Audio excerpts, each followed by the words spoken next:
guys, it's Alexis, aka the Salt Reader, and I'm here today to do my August wrap-up. So, August was not a good month for me in terms of reading. I basically spent the entirety of August in a huge slump where I just didn't want to read every time. It's not that necessarily all the books I read weren't good, though it's true for some of them. I just was in a huge slump, so unfortunately I only read 5 books and 1 graphic novel in the month of August. So this will be a pretty short wrap-up. We'll go ahead and get right on into it. The first thing I read in the month of August was a graphic novel, and that was Saga Volume 4. This basically just continues off where the previous Saga volumes had led up to. I do have to say this was my least favorite volume so far. I ended up giving this one a 3.5 stars. The rest of them have gotten 4 stars or more. Mainly my main issue with the story is that I felt like there were certain parts when the story was dragging and where there was like unnecessary marital drama just for the sake of having something to fill the page. There was also these weird drug sequences that I thought served truly no purpose in the course of the story. And yeah, overall I just thought the story in this one really dragged a lot, and I kept kind of waiting for it to pick up, which it finally did in the last issue. But yeah, so least favorite Saga volume yet. I'm still gonna obviously continue reading the story. I'm still enjoying it, and I still like the characters. This one just wasn't my favorite. The next thing I read in the month of August, I listened to an audiobook, and that was The Gunslinger, which is the first book in the Dark Tower series by Stephen King. I didn't like this. I ended up giving this a 2 stars. Honestly, my main problems come down to I just found myself very bored throughout this entire book. For a book that's titled The Gunslinger, there is 1 gunfight scene, 1.5 gunfight scenes in this entire book, which was super disappointing to me because I was wanting more gun action. I was wanting more gunfight scenes. And that just wasn't given to me, and so I found that very disappointing. Also, this book was like weirdly hypersexualized, which I didn't really like. The number of times the phrase "the gunslinger's genitals" was used was way too many times. Honestly, I think 1 time is too many times, but it was used way more than that, which grossed me out, quite frankly. And, you know, there was a lot of scenes where sexual things were being done that I was just kind of like, no thanks. So like, yeah, not a fan of that. I also did not like the ending. The ending to me, I don't like endings that are like this kind of ending, which is the best way I can explain it because I don't want to spoil it, but I'm just not a fan of books when they wrap up that way. And I know that this is only the first book in like a 6-book series, but honestly, if they all follow the storytelling in this book, I'm not interested in reading the rest. And so yeah, I only ended up giving this 2 stars, my first Stephen King book, and I did not like it. The next book I finished reading in the month of August was Mask of Shadows by Lindsay Miller. This basically follows our main character, Sal, who is a gender-fluid thief, and one day while Sal is on a robbery, they discover a basically audition is going on where the Queen is auditioning for another assassin to work under her, basically. And so Sal has a secret history, and so they basically go into the audition to try and become the new assassin. Now, I know a lot of people have been saying this isn't a very original fantasy story. I'm inclined to agree. I think aside from Sal's being gender fluid, there really isn't anything overly special about the story. As far as Sal being gender fluid is handled, obviously I am not gender fluid. I cannot speak on the representation of this, but I will say for me, I feel like it was done well. I feel like it was very educational for people who perhaps are not gender fluid, because there's many times within the text when Sal explains, you know, how they like to be addressed and how they view their own gender. So I found it was very educational for someone who isn't gender fluid. However, I can't help but wish that the book had been written in 3rd person as opposed to 1st, so that we as readers could see the pronouns specifically being used for Sal. In text, Sal says they like to be addressed as whatever gender they are dressing as. So if they are dressed as a woman, they want to be called she. If they are dressed as a man, they want to be called he. So I wish the book had been written in third person so we could have seen that mix of pronouns and times perhaps when Sal is being referred to as they in text. I wish we could have seen that. I can't help but feel that that would have been far more interesting and far more a show of skill on the part of the writer to do so. So I was kind of disappointed that we didn't get that. Also, the characters and the writing in this book are very confusing.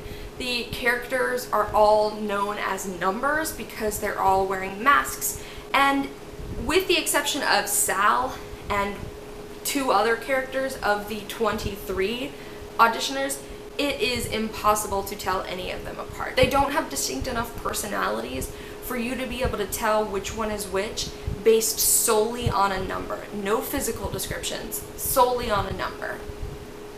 It was not a clever choice. It was confusing. There were so many times when characters were doing things and I was like, I have no clue who this is. And I can't even say that the other characters in the story were overly distinct as well. Not really sure. As for the writing, there were a bunch of times when actions were happening, but they weren't being fully described, so I wasn't fully sure what was going on. There were moments when Sal was in one place doing one thing, and then the next sentence, Sal's in another place doing another thing, but there's no discussion of the transition between these 2 points, which made it super confusing. Also, there is romance in this book, which I thought was cute, but it got really intense really fast, and Sal even admits that they've only known their love interest for a matter of days, and yeah, so that kind of soured my taste on it a little because I do feel like it moved way too fast. So unfortunately, I ended up only giving Mask of Shadows by Lindsay Miller a 2.5 stars, but I'm unsure if I'll continue on with the series when the next book is published. The next book I read in the month of September was The Evaporation of Sophies Snow by Mary Weber, and this basically follows our main character Sophie, it actually has dual perspectives. Our main character Sophie, who is involved in a terrorist accident, and she basically discovers her brother has been kidnapped and she goes on a journey to find her brother. Meanwhile, the other character is a man named Miguel, who is like an ambassador to this alien race. This is a super sci-fi story, by the way. I'm sorry, I forgot to mention that.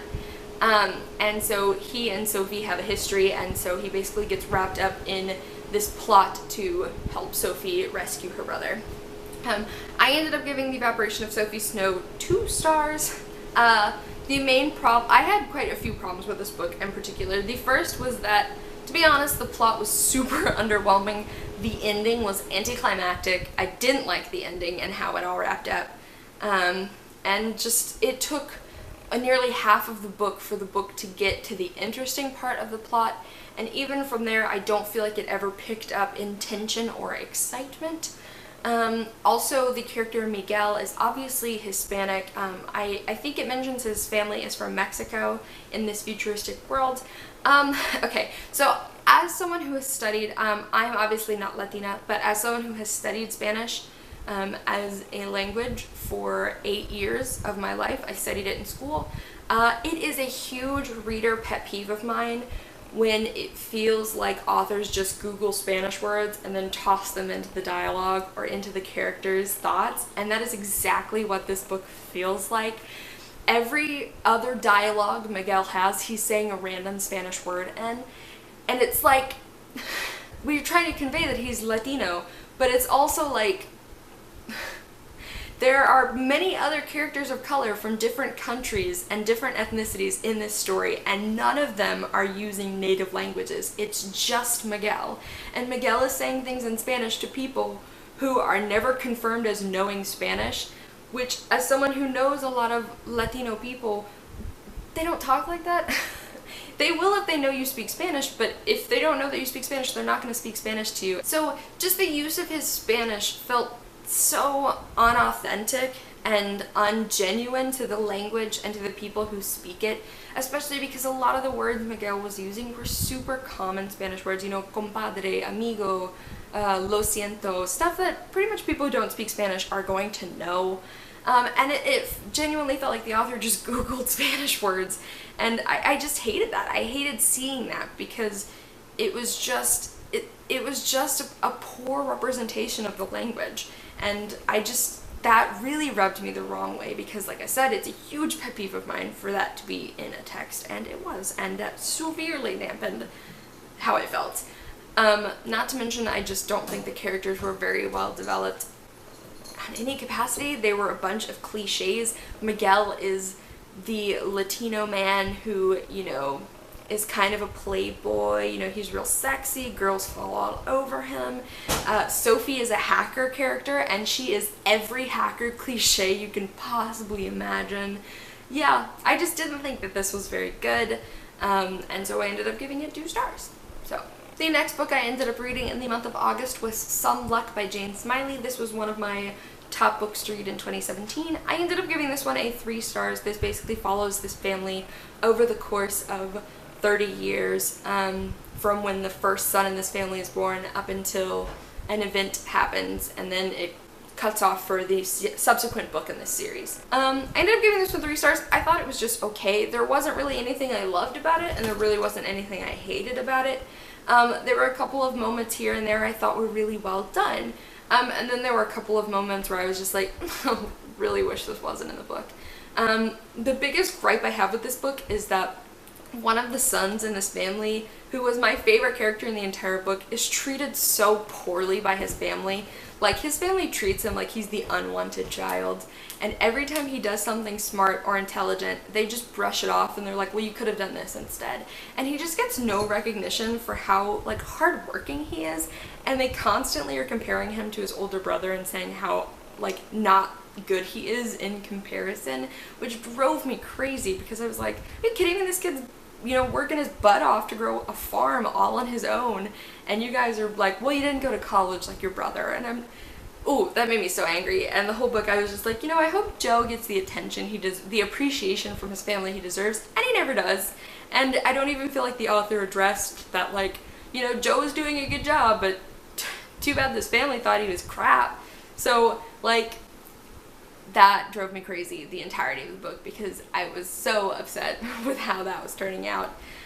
It's definitely a complex story, because there's a lot of characters that get introduced. There's a lot of characters, you know, that you only know for a couple of pages but come back, you know, 20 chapters later and are important later, so it's definitely a little on the confusing side. I listened to this one on audiobook and definitely say that that is the right way to go. The next book I'm going to mention is another ARC I received via Edelweiss in exchange for an honest review, and that was They Both Die at the End by Adam Silvera. This is Adam Silvera's 3rd novel, and I have read his previous 2 novels, and I do have to say They Both Die at the End is my favorite of his books. It's definitely my favorite books. This follows our 2 main characters, Mateo and Rufus, as they basically discover, they get a call from a service called Deathcast, and they have discovered that this is their last day alive, so they will be dying at the end of this day. And they basically meet each other via an app called the Last Friend app and decide to spend their last day together. And it's basically about them, you know, discovering a lot about who they are as people, and, you know, discovering each other as people, and also trying to do all of the things that they want to do on their last day. I really ended up enjoying this. My 2 biggest problems with this book is that, given Adam's previous books, you know that there's going to be a romance in this book. And the romance for me didn't really kick off until like 80% of the way through the book, which I wished it had been done earlier in the book. I wish it had gotten a lot more time to kind of settle and grow, and I could get more attached to the romance these characters have, and unfortunately that didn't happen. And then again, my other main problem with this book is just that the ending for me was a little on the anticlimactic side, and it also didn't have the emotional punch I was hoping it was going to have. So unfortunately for me, the ending kind of fell a little flat, which unfortunately is something I say typically about most of Adam's books. So I didn't love the ending, which is why I ended up only giving this a 4 stars, but honestly the first 80% of the book is really good. It's a lot about, you know, people and deciding every day when you wake up what kind of person you want to be, and it's a lot about having regrets, and it's a lot about looking at what you've done with your life and deciding are you happy with it, and it asks a lot of, I think, really important questions that the reader definitely takes away from. And I overall did really like both Mateo and Rufus's characters. I liked seeing them interacting and how they, you know, did bring each other out of their shells and they strove to make each other a better person. So I did really enjoy that. Ended up giving it a 4 stars. Again, it's definitely my favorite of Adam's books that he's written, but it wasn't quite a slam dunk for me as it was for a lot of other people. Alright guys, so those were all of the books I read in the month of August. Not an overly impressive month, especially considering I didn't love a lot of the things I read this month, but fingers crossed that September is going to be better. If you guys have any questions about any of these books, or if you want to tell me what you read in the month of August, I'd greatly appreciate it. I'll see you soon with another video.